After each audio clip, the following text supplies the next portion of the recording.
Chapter चल रहा था लिक्विडेशन और क्वेश्चन नंबर शायद 15 तक तो बता दिए थे, 16 नंबर बोले थे ना, 16 और 17 को VVIP करवाए थे। लिक्विडेशन चैप्टर का ये क्वेश्चन नंबर 16 और क्वेश्चन नंबर 17, इस टाइप का क्वेश्चन बहुत बार रिपीट किया है क्वेश्चन। पूरे चैप्टर में ये दो क्वेश्चन पूरा भटके। अभी तो हम देख रहे थे ना, एसेट्स को रियलाइज किया तो पैसा आया, बाकी पेमेंट करते चले गए, जहाँ पे पैसा खत्म हो गया वहीं पे क्वेश्चन खत्म हो गया। क्वेश्चन नंबर 16 देखिए, अब बोला है कॉल से liquidity share holder and refund of preference share capital. आप लोग 11 से आप लोग को याद होगा कि आप लोग पढ़ते होंगे कि अगर आप शेयर मार्केट में शेयर में पैसा लगाइएगा तो जब तक कंपनी लिक्विडेट नहीं होगी तब तक पैसा रिटर्न नहीं होता है। एक माइंड में क्वेश्चन आता होगा, और ये भी माइंड में आता होगा कि सर आप कह रहे हैं कि इक्विटी प्रीफरेंस में पैसा लगाइएगा तो जब कंपनी समाप्त होगी तब पैसा आपको रिटर्न किया जाएगा। और हम लोग तो सुनते हैं कि आज खरीद लिया सामने में बेच दिए शेयर को, ऐसे सुनते हैं ना। तो फिर ये कैसे जो है, जबकि शेयर मार्केट तो लॉन्ग टर्म बिजनेस है, ऐसा कैसे होता है? कभी सोचे कि नहीं ये सब जो माइंड में क्वेश्चन आया कि नहीं? बताइए क्या है? तो फिर आज खरीदते हैं कल बेच देते हैं, कल खरीदे 2 दिन के बाद बेच दिए, अभी खरीदे 1 घंटे के बाद बेच दिए शेयर को जो है। लेकिन शेयर मार्केट में तो होता है क्या कि जब तक कंपनी लिक्विडेट नहीं होगी आपका पैसा रिटर्न नहीं होगा।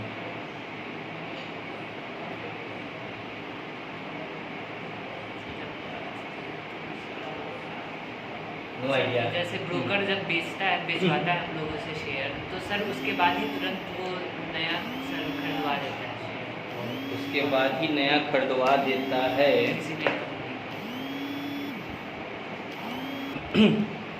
मनी मार्केट विदिन 1 ईयर के लिए होता है, 365 दिन के लिए, और कैपिटल मार्केट 1 साल से ज़्यादा के लिए होता है। ठीक है, अगर आप इक्विटी या प्रीफरेंस से पैसा लगाइएगा तो याद रखिएगा जो जब तक कंपनी समाप्त नहीं होगी, जिसे मान लीजिए ना कंपनी 100 साल चलने वाला है, 100 साल तक आपका कैपिटल रिटर्न नहीं होगा। ठीक है, जो आप पैसा लगाइएगा। तो फिर जब लॉन्ग टर्म के लिए होता है तो हम लोग देखते हैं कि सर शेयर मार्केट में लोग शेयर आज खरीदता है, कल बेच देता है, 2 दिन के बाद बेच देता है, एक सप्ताह के बाद बेच देता है, ऐसा कैसे हो रहा है? फिर सर वो ट्रांसफर कर सकता है, बेच नहीं सकता है। वो जैसे कि रेट बढ़ा तो हम दूसरे को ट्रांसफर कर दिए, वो अगले को ट्रांसफर। ट्रांसफरेबल शेयर्स होता है, आप दूसरे को क्या करते हैं? केवल ट्रांसफर करते हैं। बात समझ में आया? अब जैसे मान लीजिए कि आप सभी शेयर होल्डर हैं, ये दोनों शेयर हमसे खरीद लिया, मेरे पास पैसा आ गया, हम अपना पैसा क्या किया? दूसरे जगह इन्वेस्ट कर दिए, लगा दिए जो है। अब क्या ये हमसे पैसा मांग रहे हैं? ये अपना से क्या कि इसको ट्रांसफर कर दिया, वो अपना से उसको ट्रांसफर कर दिया, ये लोग अपना ट्रांसफर करके क्या कर रहे हैं? दूसरे से पैसा कमा रहे हैं। बाकी जो मेरा पास पैसा जो होगा वो पैसा हम कब रिटर्न करेंगे? जब कंपनी अभी जो वाइंडिंग हम लोग पढ़ रहे हैं चैप्टर जो है, जब ये जो समाप्त हो रहा है, जो सबसे लास्ट में बताए थे ना पेमेंट साइड में जो है, तब रिटर्न होता है। तो मतलब सर 100 साल चलेगा तो 100 साल, हाँ, बदले में डिविडेंड देते रहो आराम से। सर उस समय जिसके पास शेयर होगा तो वो पैसा लिक्विडेशन का उसको मिलेगा। सर ये एक बार प्रीफरेंस हो जाने क्या बोले थे, एक लाइन में सुनिए। प्रीफरेंस है, अभी जो बोले ना प्रीफरेंस को प्रायोरिटी होता है कि जैसे अब रिटर्न करने का टाइम आया ना, मान लीजिए कंपनी लिक्विडेट हो गई है, डिवेंचर्स तक पूरा पेमेंट कर दिए, क्रेडिटर को भी पेमेंट कर दिए, अब पैसा है एक इक्विटी वाला है, मान लीजिए आप लोग प्रीफरेंस वाला है, तो जितना पैसा होगा ना पहले हम आपको देंगे, पैसा आपसे बच जाएगा, आपका पैसा रिटर्न जब कर देंगे तब इक्विटी वाले को मिलेगा। ठीक है, ये भी होता है कि सर प्रीफरेंस वाले को ही पूरा मिल गया, इक्विटी वाले को ही पूरा मिल गया। जो अब सरप्लस पैसा भी बचा हुआ तब क्या होगा? तो उसमें भी आर्टिकल ऑफ एसोसिएशन में लिखा रहता है कि अगर मान लीजिए कि दोनों को पैसा रिटर्न करने के बाद भी पैसा बच गया तब क्या किया जाएगा? तो उसमें से 1/4 प्रीफरेंस को मिलेगा, रेस्ट सब इक्विटी को। अगर आर्टिकल ऑफ एसोसिएशन लिखा हुआ यह बात, तो उसमें से जो सरप्लस में से भी 1/4 दे दिया जाएगा प्रीफरेंस वाले को, बाकी का जितना पैसा होगा सब इक्विटी घड़वैया होता है बाबू। भोज में जब खाना बचता है ना तो सारा का सारा खाना उसी का होता है। हम लोग जो शेयर मार्केट में लेते हैं, मतलब शेयर खरीदते हैं, वो कौन सा शेयर होता है? वही इक्विटी प्रीफरेंस। हाँ, इक्विटी होता है ना जनरली। तो कंपनी जिस समय IPO पे लेके आती है उसी टाइम में इशू करती है, उसी टाइम में जो। ठीक है, बाकी सब लगभग प्रीफरेंस शेयर हम ही आप जो इक्विटी, हाँ इक्विटी भी हम ही आप लेते हैं, प्रीफरेंस भी हम ही आप लेते हैं, दूसरा कौन लेगा? ठीक है, ये देखिए ये जो क्वेश्चन है ना बाबू, अभी जो हम लोग क्वेश्चन करने जा रहे हैं, इसमें कहीं भी हमको लगता है कि थोड़ा बहुत क्वेश्चन में एसेट रियलाइज दे दिया होगा, बाकी पेमेंट बहुत कुछ नहीं दिया होगा। देखिए क्वेश्चन नंबर 16 क्या बोल रहे हैं कि calls on equity share holders and refund of preference share capital. एक और याद होगा आप लोग को, रिजर्व कैपिटल, बताए थे ना कि जब लिक्विडेट होगा, समाप्त होगा कंपनी, तो जिस शेयर होल्डर के यहाँ पैसा बाकी होगा, ड्यूज होगा, उस सबसे क्या करते हैं हम लोग, मांगते हैं। उसके यहाँ इसलिए तो पैसा छोड़ देते हैं कि भैया जब हम समाप्त होंगे ना और क्रेडिटर को हमको देने का टाइम आएगा पैसा, उस टाइम में हम आपसे क्या करेंगे, पैसा लेंगे। उसी को रिजर्व कैपिटल बोलते हैं। The following information is available from A limited. Issued and subscribe capital में है कि 10,000 10% preference shares of ₹10 is fully paid. Preference वाले को कितना पैसा देना है, 1 लाख रुपया देना है। 10,000 इक्विटी शेयर्स ऑफ ₹10 ईच कितना कॉल्ड अप है, 7.5 कॉल्ड अप किए थे। तो इसके यहाँ कितना ड्यूज है अभी, 10 ईच था, 7.5 कॉल्ड किए, ₹2.5 इसके यहाँ भी बाकी है। 20,000 इक्विटी शेयर्स ऑफ ₹10 ईच, इसके यहाँ कितना कॉल्ड अप किए थे, 5 कॉल्ड अप किए थे। इसके यहाँ कितना बाकी है, इसके यहाँ 5 बाकी है। कैश विथ लिक्विडेटर ब्रैकेट है before making calls but after final payments to outsider, कितना देना है, कितना कैश है, 35,000 कैश हमारे पास है। Prepare liquidator's final statement of account assume that preference share have priority in respect of capital। बोल दिया ना कि प्रीफरेंस वाले को प्रायोरिटी है, जो कैपिटल मिलेगा ना तो सबसे पहले किसको देना पड़ेगा, प्रीफरेंस वाले को देना होगा। इसका मतलब पैसा बचा ही नहीं, देखिए कैसे बनेगा ये है क्वेश्चन नंबर 16। हेडिंग क्या लिखिएगा, liquidators final statement of account. Column तो आप लोगों को पता होगा, रिसीट्स, अमाउंट, पेमेंट्स, अमाउंट, सही है ना। चलिए बताइए कैश इन हैंड हुआ है क्या, है तो 35,000 कितना पता प्रोटीन, पैसे ही कंपनी खत्म हो रहा है, उसमें से भी जो है प्रीफरेंस और आगे खड़ेगा, कहेगा मेरा पैसा रिटर्न होना है। यहाँ देखिए पेमेंट ऑफ प्रीफरेंस शेयर कितना लौटाना है इसको, 1 लाख। गेस्ट को पहले विदा कर देते हैं, ठीक है। पैसा उससे है नहीं, इसलिए इक्विटी को पैसा पूरा मिलेगा नहीं, पूरा क्या मिलेगा ही नहीं। देखिए अब ध्यान दीजिएगा, यहीं से क्वेश्चन शुरू हो गया। देना कितना है इसको, 1 लाख। पैसा अपने पास कितना है, 35,000 जो है। हम लोग को पता है कि इक्विटी तो मालिक होता है, ओनर होता है, और ओनर से उतना ही पैसा मांगेंगे जितना जरूरत है। ओनर से उतना ही पैसा मांगेंगे जितना जरूरत है। अब नीड कितना का हम लोग देख लेते हैं। यहाँ सर 1 लाख रुपया देना है, अपने पास 35,000 है, तो बचा कितना, 65,000 का सर रिक्वायरमेंट है, दे दीजिए ये 65,000। ये 65,000 चाहिए हम लोग को।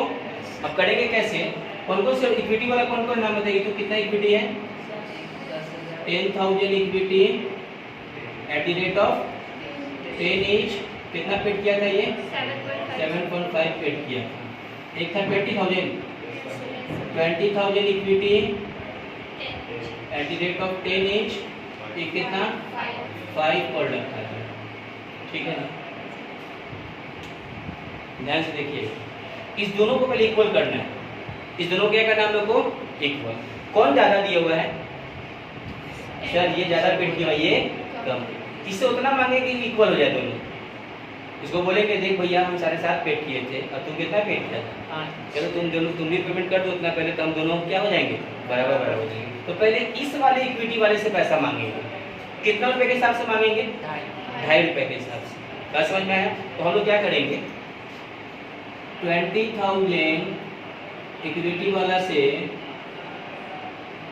मांग लेंगे 2.50 के हिसाब से, कितना हो जाएगा 50। ये समझ में आया। सर 65 में से 50,000 और आ गया, कितना, ये पैसा क्यों दे रहा है ये, इसके यहाँ बाकी था। अगर फुल्ली पे रहता ना 10 ईच, तब कहते कि पैसा लाइए, तो पिटवो करता जो है उसी टाइम में दे दीजिएगा। किस बात का पैसा, 50,000 में कितना बचा, अभी बैलेंस 15,000 बचा हुआ है। अब बोलेंगे कि एक काम करो, अब इसको बोलेंगे देने के लिए तुम दो, तो बोलेगा हम 30 लिए दीजिए, हम तो ऑलरेडी 7.5 दे चुके हैं। इसको बोलेंगे तो बोलेगा अभी ना दिए हैं और 7.5 हो गया जो है। अब एक काम करो तुम दोनों हमको बराबर दे दो, इक्वल रूप से दे दो। इक्वल उसे करने के लिए हम लोग करेंगे क्या, ये दोनों शेयर मिला के कितना हो जाएगा 30,000। अब पैसा कितना है, तो इस 15,000 को क्या कीजिएगा, इस 30,000 के शेयर से डिवाइड कर दीजिएगा, कितना आएगा 0.5 पर शेयर। ठीक है, अब दोनों को कहेंगे एक काम करो, इतना रुपए के हिसाब से दोनों आदमी क्या करो उनको पैसा दो। तो कैसे, तो पहले किसे मांगे, इससे मांगे किससे मांगे, जल्दी बताइए। किसी से मांगे 20,000 वाला मांग लेते हैं, बराबर हो जाएगा 20,000 equity at the rate of 0.5 कितना हो जाएगा, 10,000 ये पूरा पैसा हमको कितना दे देगा 60,000। 10,000 equity at the rate of 0. ये कितना देगा 5। 60 और 5 कितना हो गया 65 पूरा पैसा आ गया, हाँ जी पूरा पैसा हो गया। देखिए अब क्या लिखेंगे यहाँ पर, तो शेयर होल्डर्स डिलाइट हम लोग क्या किए हैं कि 10,000 इक्विटी वाला से पैसा मांगे हैं एट द रेट ऑफ 0.5, ये कितना दिया हमको 5,000।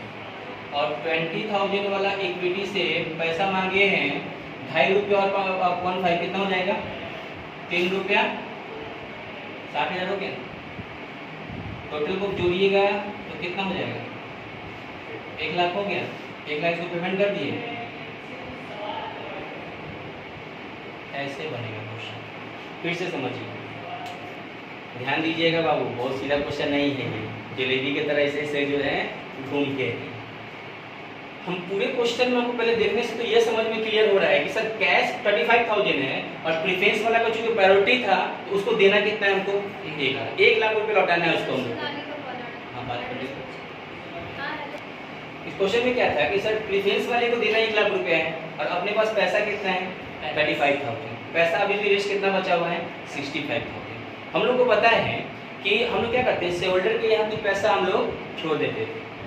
क्यों छोड़ते थे, फ्यूचर में कंपनी जब समाप्त होगी तो आपसे पैसा, और क्रेडिटर को ये ना सिक्योरिटी आप लोग दे के पैसा लिए थे कि सर अगर पैसा बाद में अगर हमको मान लीजिए कि हमारा एसेट्स को सेल किए पैसा फिर भी नहीं हुआ, अगर जिस समय पर मान लीजिए हम ही आपको कहते हैं कि पैसा हमारी कंपनी में लगाइए, हमारी कंपनी पैसा लगाई, फ्यूचर में पैसा हम आपको पूरा दे देंगे। अगर आप कहिएगा कि सर आप बोल रहे लगाने के लिए पैसा उतना को तो एसेट्स हमको दिख नहीं रहा है तो फ्यूचर में पैसा कैसे दीजिएगा।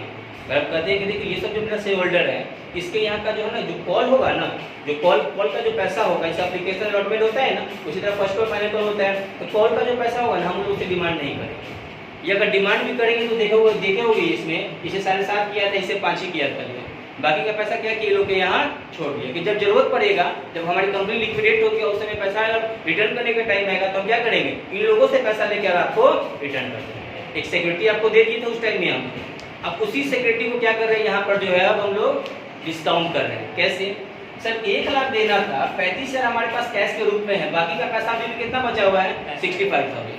अब हम पैसा कहाँ से लाएंगे, कंपनी का ऑनर कौन होता है, शेयर होल्डर होता है। शेयर होल्डर में भी कौन सा इक्विटी होता तो प्रीफरेंस वाला भी है जो है, लेकिन पैसा बाकी किसके यहाँ है, इक्विटी वाले के यहाँ है। तो हम क्या करेंगे 65,000 रुपया डिमांड करेंगे। किससे मांगेंगे पैसा, जिसके यहाँ बाकी होगा, तो बाकी इसके और इसके यहाँ था 10,000 वाले के यहाँ और 20,000 इक्विटी वाले के यहाँ। तो करना क्या रहता है कि दोनों टेनिस था, ये 7.5 दिया हुआ और ये कितना दिया हुआ है 5 दिया। तो पहले दोनों को इक्वल करते हैं, इस दोनों को क्या करेंगे पहले इक्वल करने के लिए जो कम दिया हुआ होगा ना उससे उतना मांगेंगे जितना इसके बराबर में आए, उससे उतना ही मांगेंगे जितना इसके बराबर में आ जाए। तो देखिए बैठे, ठीक है, इससे उतना ही कॉल करेंगे जितना क्या हो जाए इक्वल हो जाए। अब इक्वल करने के लिए हम लोग क्या करेंगे, इससे कितना मांगेंगे, इससे 2.5 रुपये मांगेंगे तो दोनों इक्वल हो जाएगा। तो देखिए यहाँ 2.5 रुपये मांगे, ठीक है। अब पैसा कितना था 65,000, कितना से मांग लिए 50, अब कितना बचा 15, अब 15,000 को और चाहिए, 15,000 और चाहिए। अब हम क्या करेंगे, इस दोनों से इक्वल मांगेंगे। तो इक्वल करने के लिए क्या करते हैं हम लोग, इस दोनों शेयर को पहले जोड़ लीजिए, 30,000, ठीक है। तो कितना हो गया 30, 30,000 हो गया। अब इस 30,000 को हम लोग ये जितना रुपया बाकी है ना उसे डिवाइड कर देना है। जैसे डिवाइड किए तो कितना आया 0.5 आ गया। अब इसको क्या कीजिएगा, 0.5 को 10,000 से भी मल्टीप्लाई कर दीजिएगा, ऐसे 0.5 को 20,000 से भी मल्टीप्लाई कर दीजिएगा। बस समझ में उतना ही पैसा हम लोग के पास आ जाएगा, पूरा पेमेंट इसका अब इसको नोट कीजिए। क्वेश्चन नंबर 17 में बोला था Ashoka construction limited went into voluntary liquidation on 31st March 2017 and which date the dividend on its preference share was in arrear for 2 years. The subscribed capital of the company was as follows: 10,006% preference shares of rupees 10 each fully paid, which were preferential both as regard dividend and capital. मतलब उसको preferential right है dividend का भी और capital है। Capital मिलेगा तब ना डिविडेंड जो है, क्या सैलरी तब ना बोनस जो है। भोज में खाना खाने जाइएगा, मान लीजिए 2 पीस चिकन मिला और उसके बाद अगर मान लीजिए देना ही छोड़ दे तो बोनस में क्या मिलेगा? होता है क्या कि खूब खिला रहा है तो ऊपर से जबरदस्ती जो 2 और देगा, वो बोनस है, वो डिविडेंड। क्या बोला इसमें कि प्रीफेस से कितना पैसा लौटाना हम लोग को? 10,000 इंटू 10 करेंगे तो कितना हो जाएगा? 1 लाख रुपया उसको देना है। Equity 20,000 equity shares of rupees 10 each, ये कितना कॉल्ड किया हुआ था ये और पेड किया हुआ था 6 रुपये 25 पैसा, ध्यान रखिएगा। 15,000 वाला जो इक्विटी है 10 ईच, ये कितना called up and paid up था? 7.5 था। दोनों में से कम कौन पेड किया था? ऊपर वाला। पहले उससे मांगेंगे, कितना मांगेंगे उससे? 1.25, तो दोनों 7.5 हो जाएगा equal. The assets realized rupees 2,62,750. The cost and expenses of liquidation came to rupees 11,500 and the liabilities amounted to rupees 2,20,000. Prepare the liquidator's final statement of account as it would appear, assuming that he was able to get all the cash due from shareholders in respect of such calls as he found it necessary to make. देखिए question बहुत अच्छा है।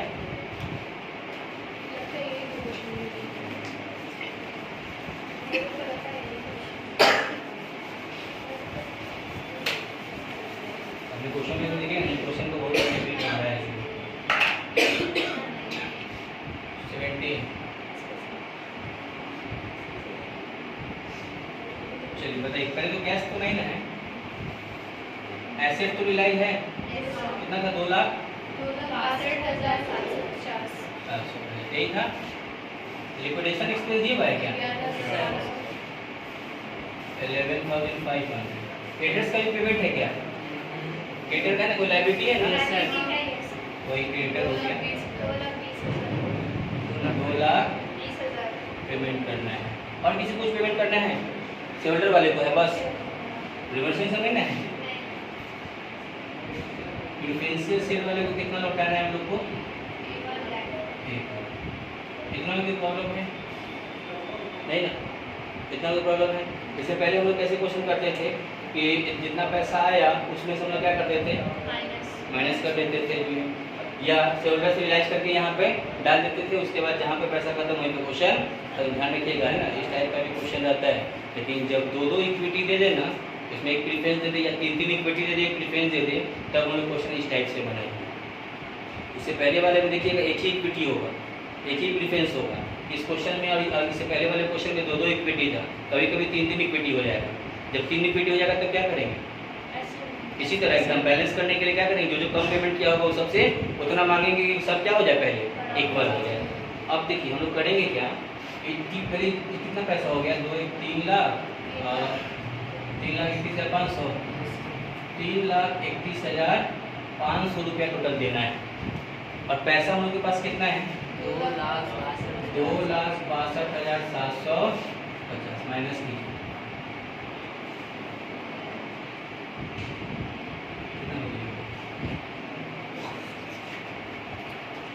68,750 और चलेगी। ये समझ में आया? इतना पैसा देखिए हम लोग उतना ही कॉल करते हैं ना जितना का जरूरत होता है। और जरूरत कैसे निकालते हैं? फिर देख लीजिए कि पेमेंट में हम लोग को कितना पेड करना है और आपके पास पैसा कितना है, ठीक है? तो इतना पैसा हमको और चाहिए। अब देखिए कौन कौन इक्विटी बोलिए तो पहला 20,000 equity at the rate of 10 each 6.25 paid किया है ना। दूसरा 10,000 वाला 15 ही था ना। 50,000 equity at the rate of, ये भी 10 ईच है, कितना पेड किया है? 7,500। यही है ना। अब पहले दोनों को इक्वल करेंगे। इक्वल मतलब जो कम पेमेंट किया होगा ना पहले उससे मांग लेंगे। तो इससे कितना मांगे? जो 7.5 ये भी हो जाएगा, इससे 1.25 इससे मांग देंगे हम लोग। तो कितना हो जाएगा? 25,000। ये समझ में है? तो इतना में से 25,000 रुपये तो हम लोग के पास आ गया। अब कितना बचा? 43,750 कितना बचा? अब दोनों से क्या करेंगे? हम लोग इक्वल रूप से मांगेंगे। इक्वल रूप से करने के लिए क्या करते हैं? 35,000 आ गया, इस रुपये से उसको क्या कर देंगे? डिवाइड कर देंगे। 35 डिवाइड क्या करेगा ये? तो 1 से कितना आएगा?